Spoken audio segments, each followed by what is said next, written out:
Hello everyone welcome back to my channel Muna Mahato Muna सालोनबाट आजको video रहेको छ स्पेशल जेल नेल्स फर बिगिनर्सको लागि।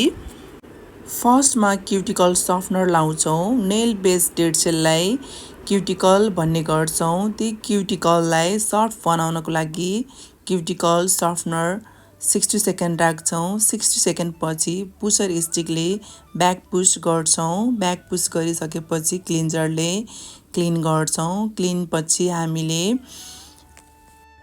पुसर गरेको डेड सेललाई क्युटिकल कटरको सहायताले बिस्तारै बिस्तारै काट्छौँ। काटिसकेपछि हाम्रो नेचुरल जुन नेल सेप हुन्छ त्यसलाई हल्का ट्रिमिङ गरेर नेचुरल साइनिङलाई बफर गर्छौँ। बफर पछि हामीले नेल टिप सिलेक्ट गर्छौँ।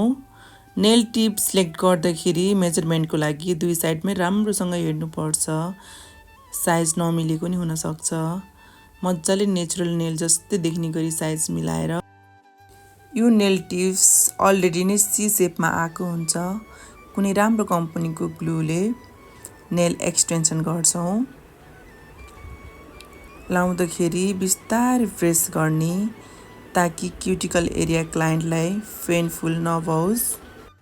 एक्सटेन्सन पछि क्लाइन्टको इच्छाअनुसार लेन्थ सर्ट गर्छौँ। साइडमा फाइलिङ गर्छौँ। फाइलिङ पछि डस्टिङ गर्छौँ। डस्ट गरिसकेपछि रिचेक गर्छौँ भनेको जस्तो सेप भयो कि भएन भनेर। सेप पछि जुन हाम्रो नेचुरल साइनिङ छ त्यो साइनिङलाई रफ गर्छौँ ताकि प्रडक्टहरू लङ टाइम मजाले टिकोस् भनेर। सेम त्यसरी नै अरू नेल्स पनि रफ गर्दै जान्छौँ।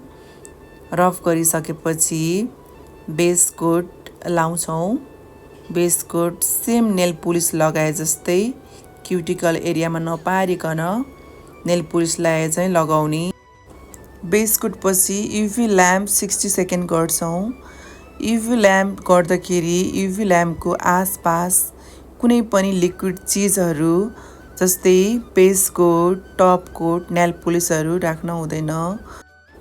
एसिटोनले क्लिन गर्छौँ ताकि चिपचिप नहोस् भनेर। बेस कोट साइनिङ जतिलाई फेरि पनि रफ गर्छौँ।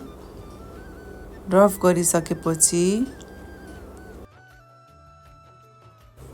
ब्रसमा ठिक्कको बिल्डर जेल लिने, राउन्ड राउन्ड गरेर क्युटिकल एरियामा राम्रो फिनिसिङ दिएर राउन्ड राउन्ड गर्दै लगाउने ताकि बबल्सहरू नआओस्।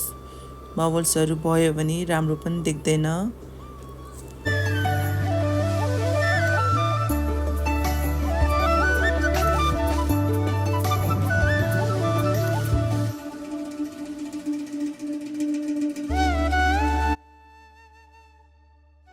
युभी ल्याम्प गर्नुभन्दा पहिला छेउछाउमा प्रडक्ट लागेछ कि भनेर हेर्नुहोला।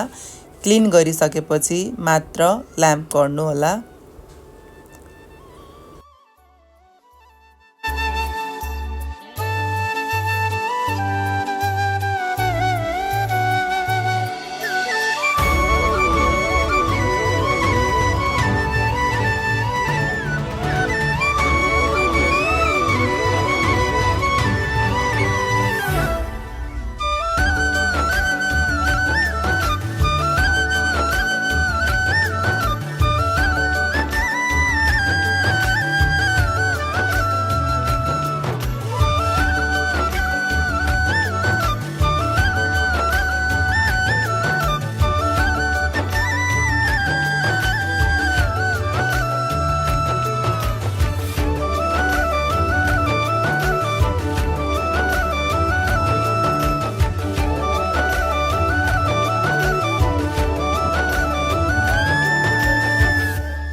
ल्याम्प पछि फिनिसिङको लागि टप कोट लाउँछौँ।